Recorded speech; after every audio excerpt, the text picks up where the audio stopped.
सौतेली माँ बनी सौतन। विक्रम, तुम तैयार हुए या नहीं? हाँ, हो गया हूँ, चलो चलते हैं। हमारा इंतजार कर रही होंगी, हमें काफी देर हो चुकी है। मैं तुम्हें शॉर्टकट वाले रास्ते से लेकर चलता हूँ, हम जल्दी पहुँच जाएंगे। शनाया की माँ ने उसके लिए डिनर प्लान किया था, जिसके चलते शनाया अपने पति विक्रम के साथ अपनी माँ के घर पहुँच जाती है। तुम दोनों ने तो बहुत ज्यादा देरी कर दी आने में। देखो, सारा खाना ठंडा हो गया है, चलो अंदर आओ, मैं दोबारा खाना गर्म कर देती हूँ। राधा अपनी बेटी और दामाद को घर के अंदर बुला लेती है, जिसके बाद वो उन्हें खाना गर्म करके परोसती है। उसका दामाद और उसकी बेटी दोनों पेट भर के खाना खाते हैं। वाह माँ, बहुत अच्छा खाना बनाया आपने, खाना आपके हाथों का होता है, खाते ही बहुत मजा आ जाता है। तुम भी ना बेटी हमेशा मेरे हाथ के खाने की तारीफ करती रहती हो।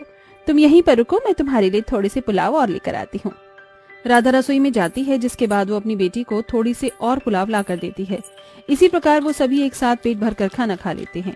खाना खाने के बाद राधा अपने दामाद और अपनी बेटी से कहती है, आज की रात तुम दोनों यहीं पर रुक जाना। विक्रम, तुम कल सुबह यहीं से ड्यूटी कर लेना, मैं भी तो अपनी बेटी के साथ एक दिन गुजारना चाहती हूँ। राधा ऐसा कहकर अपने दामाद और अपनी बेटी को रोक लेती है, जिसके बाद काफी रात तक राधा अपनी बेटी से बातें करती रहती है। जैसे ही उसकी बेटी शनाया अपने कमरे में सोने चली जाती है, राधा छत पर पहुंचकर विक्रम को मैसेज करती है, मैंने शनाया को सोने के लिए भेज दिया है, जैसे ही वो सो जाएगी तुम छत पर आ जाना।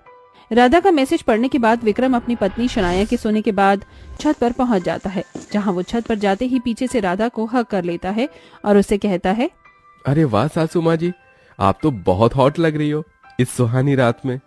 अरे अरे रहने दो, बस करो, तुम्हें मैसेज किए हुए कितनी देर हो गई और तुम अब आए हो, कम से कम थोड़ा टाइम तो देख लेते।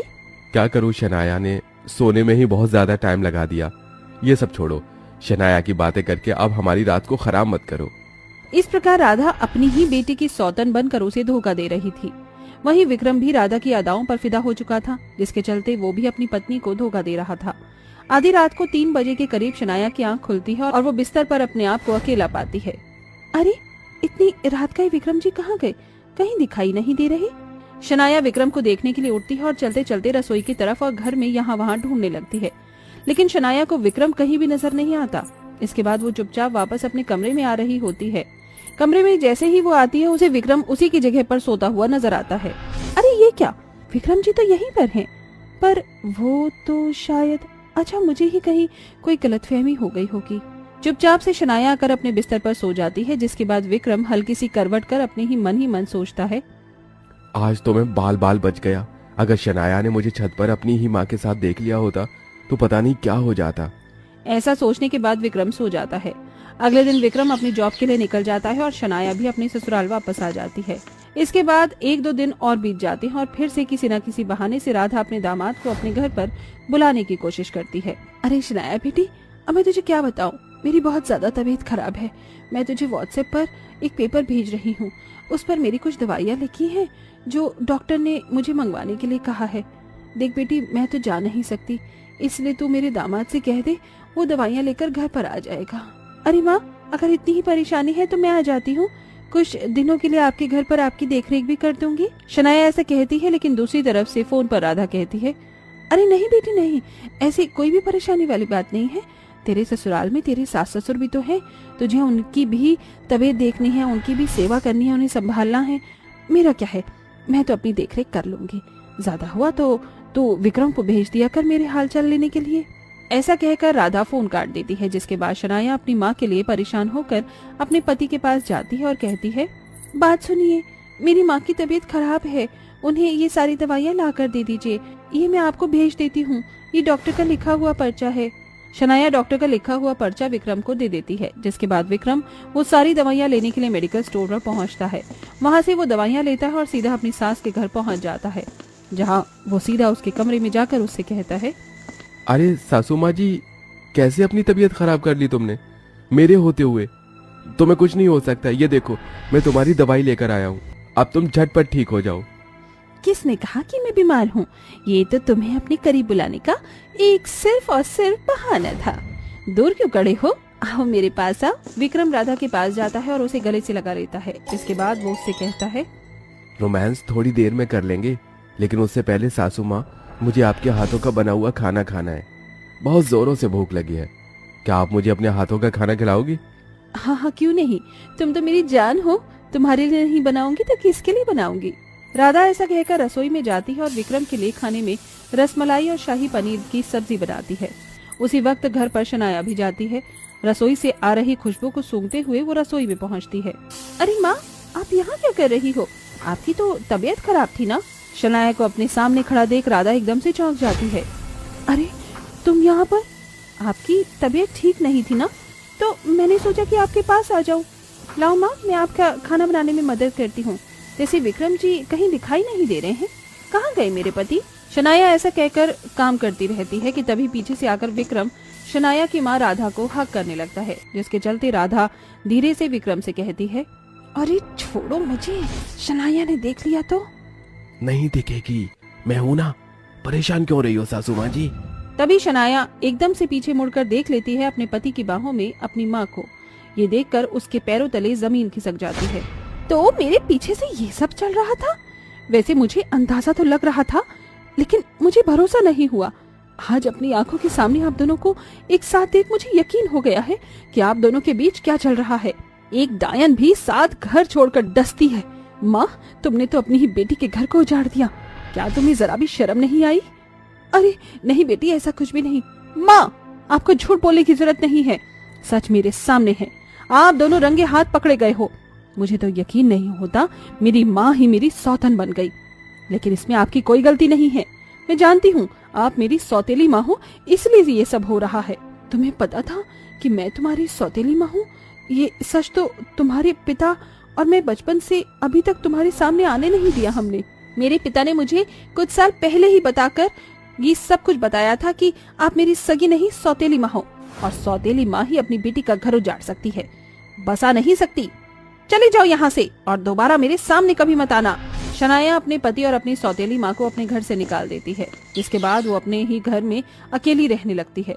कुछ दिन बीत जाती है और एक दिन शनाया के पिता विदेश से उससे मिलने के लिए उसके पास आते हैं। शनाया अपने पिता को अपनी माँ की सारी सच्चाई बताती है। मैंने तो सपने में भी नहीं सोचा था कि राधा ऐसा करेगी। कबीर ऐसा सोच ही रहा था कि तभी उसके सामने राधा और विक्रम आ जाते हैं। कबीर बिना सोचे समझे राधा के मुंह पर एक जोरदार तमाचा मारता है।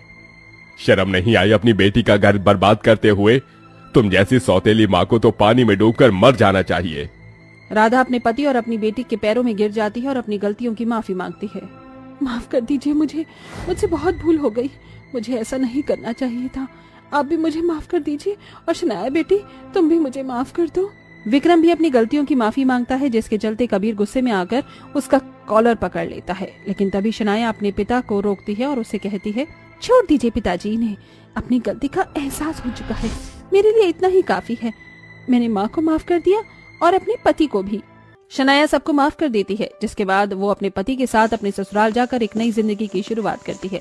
वहीं उसकी सौतेली माँ राधा कबीर के साथ विदेश चली जाती है। इसके बाद शनाया अपने पति के साथ खुश। 3 अंग्रेजन भाभी ने बनाया काली ननद के लिए लहंगा। आज आखिरकार हम शादी करके घर चलेंगे एमी। देखना, मेरी माँ भी तुम्हें देखकर बहुत खुश होगी। हाँ, माँ को तो अंदाजा भी नहीं होगा कि हम विदेश से उनकी 3-3 बहुओं के साथ लौटेंगे। वो सब तो ठीक है, लेकिन मेरी हाफ फैमिली इंडियन है और मैंने इंडियन फैमिलीज को देखा है, वो लव मैरिज को ज्यादातर एक्सेप्ट नहीं करते। क्या तुम्हारी माँ हमें एक्सेप्ट करेंगी? तुम चिंता मत करो, मेरी माँ वैसी नहीं है। मुझे यकीन है कि वो तुम्हें बहुत ही खुशी से एक्सेप्ट कर लेगी। अब तुम ज्यादा टेंशन मत लो और बस अपनी एक नए देश में नई जिंदगी की तैयारी करो। वीर, राज और रवि तीनों ही भाई थे, जो कि पढ़ाई के बाद विदेश में नौकरी कर रहे थे। बस वहीं पर उन्हें 3 अंग्रेजन लड़कियां पसंद आ गईं और उन्होंने बिना अपनी माँ से पूछे शादी कर ली। शादी के बाद तीनों भाई अपनी अपनी पत्नियों को अपने घर लेकर पहुंचे, जहां कमला अपने बेटों के साथ अंग्रेजन लड़कियों को देख हैरान हो गई। अरे बेटा, ये तीनों कौन हैं? माँ, ये आपकी बहुएं हैं, एमी, सोफिया और पोनी। बहुएं? जी माँ। तुम तीनों होश में तो हो? क्या हुआ माँ, आप खुश नहीं हो? अरे ऐसे 2 कौड़ी के काम करके तुम मुझसे खुश होने की उम्मीद लगा रहे हो? इतना बड़ा फैसला लेने से पहले तुमने अपनी इस माँ से एक बार भी सलाह लेना जरूरी नहीं समझा? अरे मेरे नहीं तो एक बार अपनी बहन के बारे में ही सोच लेते। अभी तो ये भी तुमसे बड़ी होकर घर में कुंवारी बैठी है। अरे तुम तीनों अपने सर पर सेहरा सजा आए। कमला अपने बेटों और बहुओं को दरवाजे पर ही डांटने लगी। वहीं पास में उसकी बेटी कोयल भी खड़ी हुई थी। अपनी माँ की बातें सुनकर वो बोली, कोई नहीं माँ, मेरे भाइयों की अब उम्र शादी के लायक हो गई है। अगर उन्होंने खुद ही शादी कर भी ली तो आप उन्हें मत डांटिए।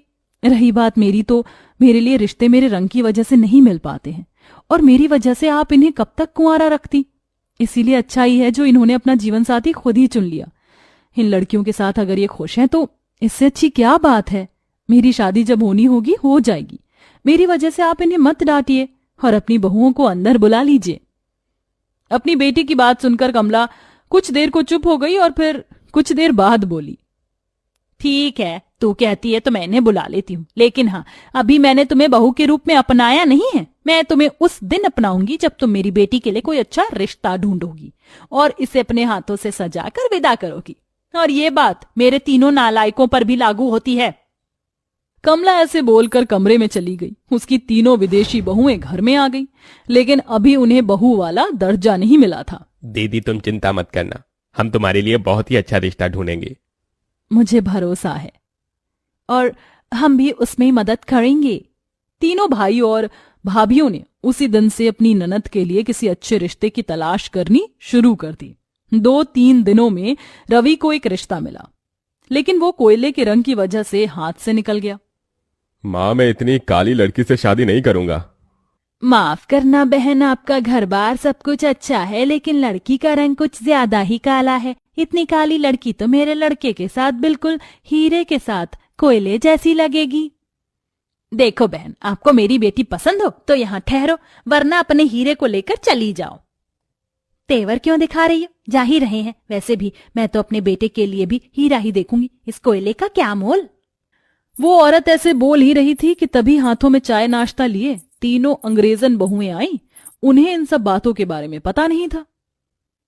माँ जी, आंटी जी, लीजिए टी। अरे वाह, ये तीनों भी तुम्हारी बेटी हैं क्या? कितनी सुंदर है। इन पर निशाने मत साधो, ये मेरी बेटियां नहीं, मेरे बेटों की पत्नियां हैं। इसलिए अपनी इस नजर को नीचे ही रखो और निकल जाओ, समझी? जा रही हूं। वैसे भी तुम्हारी बेटी को देख देख कर अब मेरा भी जी खराब सा हो रहा है। चल बेटा। कोयल का एक और रिश्ता उसके रंग की वजह से ही टूट गया था। इसी तरह से वीर और राज ने भी अपनी बहन के लिए रिश्ते ढूंढे, लेकिन वो सभी भी टूट गए। आखिर में खुद ही एक रिश्ता कमला की चौखट पर आया। देखिए, मेरी बेटी और हमारे घर का माहौल वगैरह सब कुछ आपके सामने है। जी हाँ, मैं सब कुछ देख चुकी हूँ। मुझे आपकी बेटी पसंद है और मैं बहुत खुशी से इसे अपनी बहू बनाने को तैयार हूँ। शुक्रिया बहन, बहुत बहुत शुक्रिया। हाँ, लेकिन मेरी एक शर्त है। मैं चाहती हूँ कि आप मेरी बहू को किसी साधारण से ब्राइडल लहंगे में ना विदा करें। किसी यूनिक से लहंगे में विदा करो जो सभी मेरी दुल्हन को देखते रह जाएं। कंचन की शर्त सुनकर कमला तो थोड़ी सी सोच में पड़ गई, लेकिन तभी उसकी अंग्रेजन बहू पौनी बोल पड़ी। आप फिक्र मत कीजिए, हम अपनी ननद को ऐसे जोड़े में विदा करेंगे कि सभी मेहमान देखते रह जाएंगे। पौनी की बात सुनकर कंचन खुश हो गई और उसने रिश्ता पक्का कर दिया। जब कंचन घर आ गई तब कमला अपनी अंग्रेजन बहुओं से बोली, मेरी बेटी का लहंगा बहुत ही सुंदर होना चाहिए। तुमने ये जिम्मेदारी ले तो ली है, लेकिन इसे अच्छे से निभाना। जी सासू माँ। तीनों अंग्रेजन अपनी सास से ऐसे बोलकर सोचने लगी कि वो आखिर कैसा लहंगा लेकर आएंगी जो यूनिक हो। अगर हम बाजार से लहंगा खरीदने गए तो बस साधारण शादी के जोड़े जैसा ही मिलेगा। हम यूनिक लहंगा कहां से लाएंगे? तीनों ऐसे ही सोच विचार कर रही थी कि तभी सोफिया को आइडिया आया। क्यों ना हम अपनी ननद के लिए खुद ब्राइडल लहंगा बनाएं। मेरी नानी ने मुझे स्टिचिंग सिखाई थी। हम इंडियन और वेस्टर्न स्टाइल मिक्स करके लहंगा बना सकते हैं। ग्रेट, हम ऐसे कर सकते हैं। हम उसे इंडियन जरी आर्ट और वेस्टर्न फ्लावर्स ब्राइडल ड्रेस की तरह सजा देंगे। तीनों भाभियों ने आपस में डिस्कस किया और उन्होंने ब्राइडल लहंगा बनाना शुरू कर दिया। सोफिया ने लहंगा सिला और पोनी और एमी ने उस पर मोती, कटदाना और सितारे वगैरह से कढ़ाई कर दी। वो लहंगा कुछ अलग और इंडियन और विदेशी स्टाइल मिक्स था। मोती कटदाने का तो काम हो गया, अब हम इस पर फूल शादी के दिन सजाएंगे। 1 हफ्ते बाद शादी थी। देखते ही देखते 1 हफ्ता भी बीत गया और कोयल की शादी का दिन आ गया। मैंने मेकअप आर्टिस्ट का कोर्स किया है। ननद जी आज आपको विदेशी आर्टिस्ट शादी के लिए रेडी करेगी। मेरी बेटी को अच्छे से सजाना। चिंता मत कीजिए सासू माँ, आज कोयल दीदी की सासू माँ भी खुश हो जाएंगी और आप भी हमें जरूर अपना लोगी। कुछ भी। ऐसे बोलती हुई कमला चली गई, लेकिन मन ही मन वो भी अपनी बहुओं की अपनी ननद के लिए फिक्र और मेहनत देख खुश थी। एक भाभी कोयल का मेकअप कर रही थी तो दो उसके लहंगे और ब्लाउज वगैरह को सफेद रंग के छोटे छोटे फूलों से सजा रही थी। एमी जरा कोयल दीदी के बालों में भी फूल लगा दो। जरूर, मुझे लहंगे के लिए थोड़ी से और फूल चाहिए। इसी तरह से तीनों भाभियां लगी पड़ी थी। कुछ ही देर में कोयल पूरी तैयार हो गई और कमला उसे तैयार हुए देखती रह गई। उसके लहंगे से लेकर हर चीज बहुत ही सुंदर और अलग तरह की लग रही थी। वाह, कैसी लग रही हूं मैं माँ? बिल्कुल परी जैसी। किसी ने सच्ची कहा है कि सुंदरता कभी भी रंग की मोहताज नहीं होती। कमला ने ऐसे बोलकर अपनी बेटी को गले लगा लिया और कुछ ही देर बाद बारात भी आ गई और कंचन भी कोयल को देखकर खुश हो गई। वाह, सभी मेहमानों की नजर सिर्फ मेरी बहू पर ही है। कमला बहन, तुम्हारी बहुओं ने कमाल ही कर दिया। सभी मेहमानों ने भी कोयल के लहंगे की बहुत तारीफ की और कोयल खुशी खुशी मायके से विदा हो गई। अपनी बेटी को खुश देख कमला भी बहुत खुश थी और सभी मेहमानों के जाने के बाद, सासू माँ आपने हमें बुलाया? मैं तुमसे कुछ कहना चाहती हूँ। शुक्रिया बहुओं, आज तुम्हारी वजह से मेरी बेटी के चेहरे पर हंसी खिली है। उसका घर बसा है और उससे मैं भी बहुत खुश हूँ। मुझे माफ करना जो भी मैंने अब तक तुमसे बोला। अरे माँ जी, आप माफी मत मांगिए। आज हमने आपकी बहू होने का हक शायद पा लिया है। बस हमें कुछ और नहीं चाहिए। अपनी बहुओं की बात सुनकर कमला ने उन्हें गले से लगा लिया। अब कमला भी अपनी अंग्रेजन बहुओं को अपना चुकी थी और कोयल भी अपने ससुराल में बहुत खुश थी और अब सभी मिलजुल कर खुशी खुशी रहते थे।